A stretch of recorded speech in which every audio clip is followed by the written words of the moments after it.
عسلامتكم الناس الكل في مطبخ الذكريات. اليوم عنا فيديو فيه مشتريات، الأكثرية مشتريات ودبارة عطاير هكا من تصنيفات تونسية.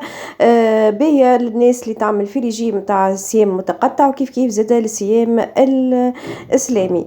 نبداو بالمشتريات. مرة هذه مشتريات مختلفة شوية، خاصة بنهاية السنة الإدارية وبداية سنة إدارية أخرى إن شاء الله تكون هكا بالخير واليمن والسعادة والبركات. ونستغل زادة لي برومو اللي موجودين هكا ساعات في تونس. تعرفوا لي برومو ما همش كما بقية معناتها البلدان اللي قاعدين نشوفوا فيها حسب ما نشوفوا احنا توا ونسمعوا، لكن ثم دي برومو نوليو نستغلوا.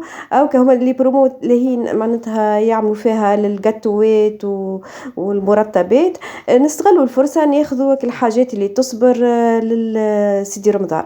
تعرفوا رمضان قرب ما عاد ما مازال، والحاجات اللي نجموا تصبر معناتها فيها معناتها التاريخ الصلوحية يبدأ مع بداية شهر رمضان المعظم، معناتها تبدأ مازالت صالحة، نجموا ناخذوها من توا. نستغلوا الفرصة خاصة الناس معناتها اللي تبدأ هكا يعني عندك هكا شوية فلوس هكا فاضلة ولا حاجة، نبدأوا من توا أو كثلاثة شهور باهين.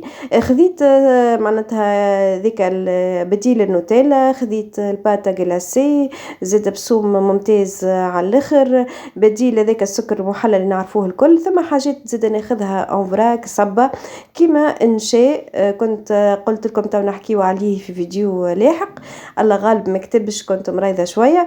والسكر جلاسي زاد معناتها ساعات ناخذه صبة، زاد ساعات ناخذه زاد كي يبدا متواجد بصوم باهي. نوعية زاد الفرينة معناتها الباهية اللي نلقاها نستحقها زاد في رمضان وكل شيء، نبدا ناخذها من توا.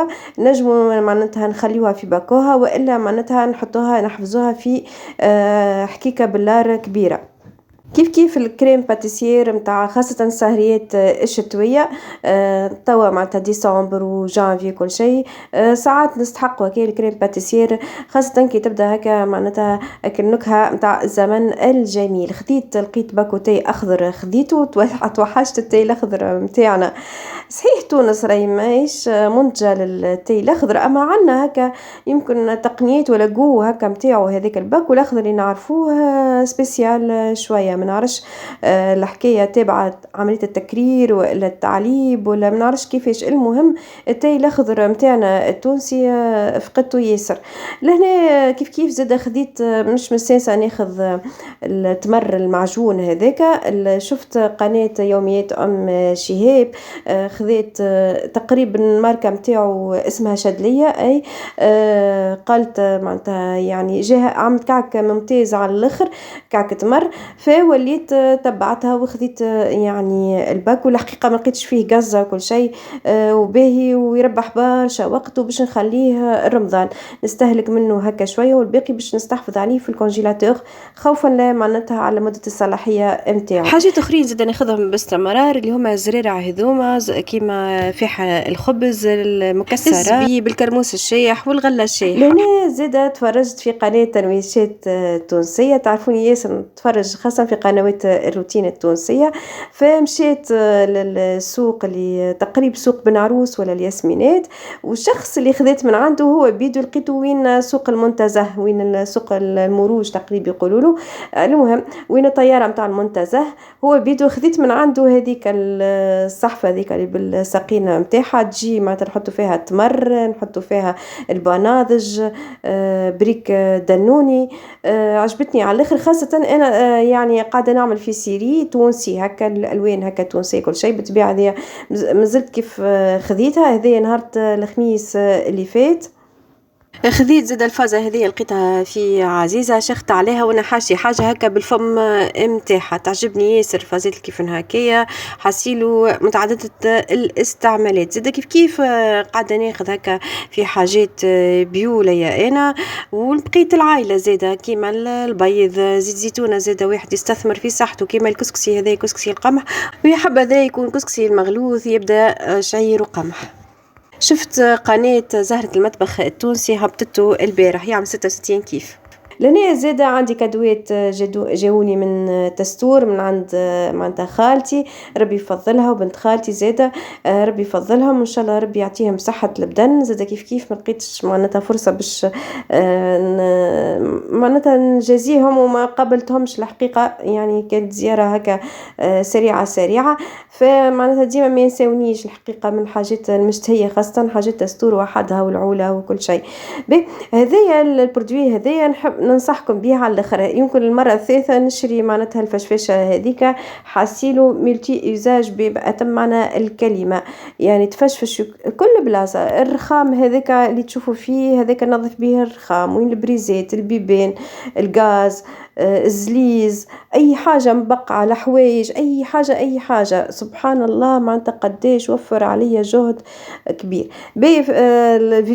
الفيديو قاعد معناتها يتسرع بينا، قاعد يزرب. خذيت زادك ذوكم الحكوك يواتيو برشا الحكوك اللي عندي في القجرة اللي متاع التوابل، حشي بيهم زادة كمنظمات. وخذيت انتي ديغابون هذاك التابيات الرولو كان شفتوه ذاك باش نعمله في القجرة. ان شاء الله ان شاء الله نشارككم هكا في تحضيرات رمضان ترتيب المطبخ كيفاش. وخذيت هذيك اللي متاع الكب كيك والحاجات هذوما كيما ورق الزبده والبابي سيلوفان وغير وغير وغير، وناخذهم وقت البرومو والا من عند الجروسيستيه. ننصحكم زاده تتعاملوا زاده عند الجروسيستيه، تلقاو اسواق ارفق، والا زاده بعض الاسواق معناتها التونسيه المعروفه والشهيره. وتوا باش نحكي لكم على حاجة مهمة برشا تخص قنوات الطبخ والروتين. الحم هذايا كي نقول لكم قديش منتجته من مرة، على خاطر نحب نصيحة لكل صانع محتوى وصناعة محتوى، لكل منشئ محتوى ومنشئة محتوى، خاصة يبدأ القناة متاعو محتواها طبخ وفيها معناتها روتينات، المهم فيها كوجينة وفيها لحوم وفيها كل شيء. ماذا بيكم معاش تستعملوا الأدوات متاع التقطيع قدام الكاميرا، حتى الفيديوهات التعليمية متاع تقطيع اللحم وغيره وغيره وغيره. ما نحبش معناتها نعاود الكلمة برشا مرات، ردوا بالكم إذا كان معناتها برشا مرات عديتوا معناتها أدوات التقطيع وكيفية كذا كذا، راهو هذايا تابع حقوق عدم الرفق بالحيوان.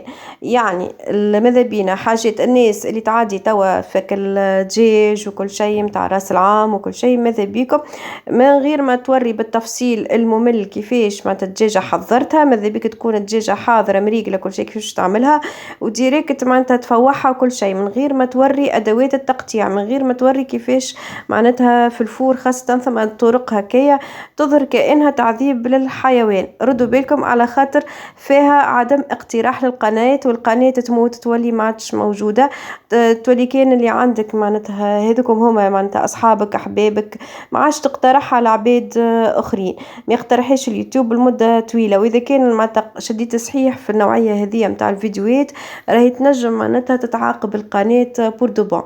نرجعوا اللحم كنت نوريكم تنجموا ترجعوا التيكي هذيك ناخذ فيه بالبرومو. أي عشنا وشفنا اللحم بالبرومو، ناخذ فيه وقت البرومو في الويكاند.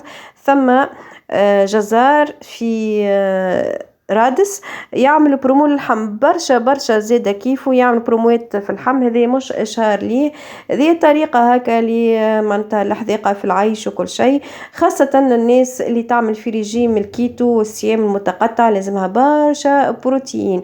وماذا بكم قبل ما تاخذوا كميه باهيه خاصه من المرقاز، تاكدوا اللي هو مرقاز من نوعية باهية، تاخذ كونتيتي ظريفة. انا راني صعيبة ياسر في المرقاز، ديما نعمل مرقاز في الدار اما من غير الغشاء هذاك، من غير المصارن يعني. فمرة هذه عجبني الحقيقة، لي اول مرة هكا نقتنع مرقاز من عند جزار.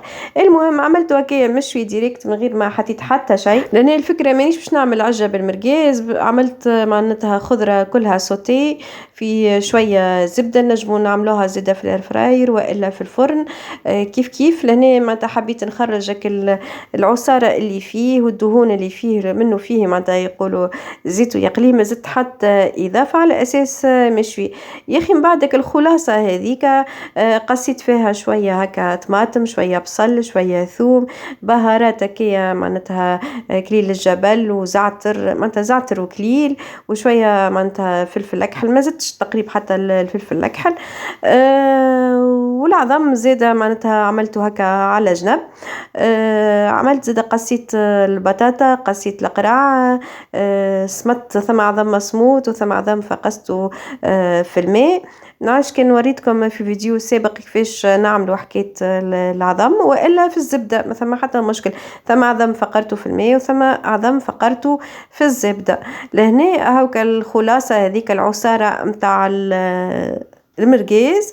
حطيت فيه شوية هكا بصل، شوية طماطم باش نعمل هكا صوص تجي بنينة.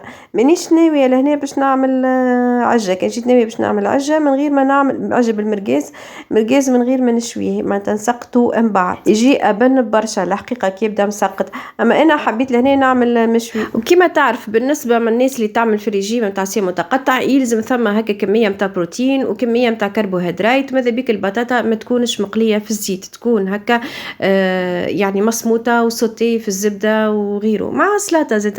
نشكركم على مواصلة الفيديو رغم صوتي التعب. دمتم في رعاية الرحمن وحفظه الكريم. سلامة.